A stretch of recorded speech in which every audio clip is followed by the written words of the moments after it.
Hello, and welcome to this new onboarding video. In this lesson, we'll learn how to add attachments to your BPMN 2.0 diagrams in HEFLO, whether at the process level or directly to individual elements like tasks. We'll continue using the same diagram from the previous video, the Reimbursement of Expenses process. Let's get started. First, let's see how you can attach a file to the entire BPMN process. This is useful for documents that everyone needs access to.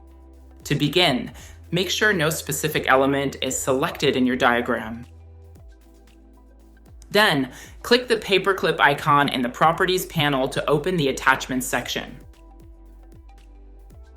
Here, you can upload various file types, such as PDFs, spreadsheets, images, or even videos. Let's upload an example document.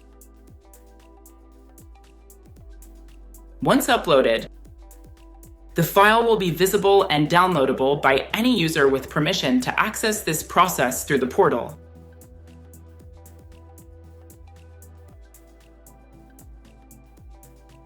Now, let's look at how you can attach a file to a specific task or element in the process.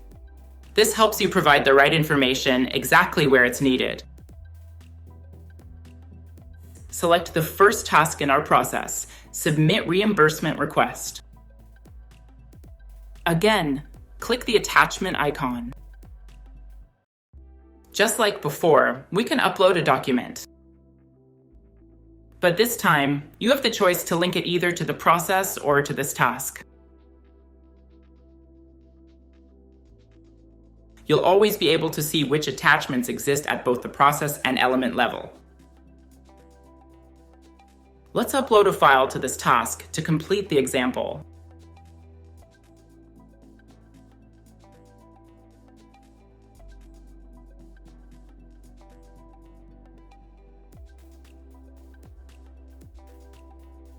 When you export your process as a PDF, all the attachments linked to the process and its tasks will be listed in the PDF, providing a complete overview of your documentation.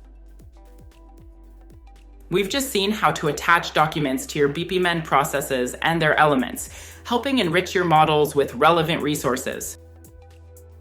Thanks for watching, and see you in the next lesson.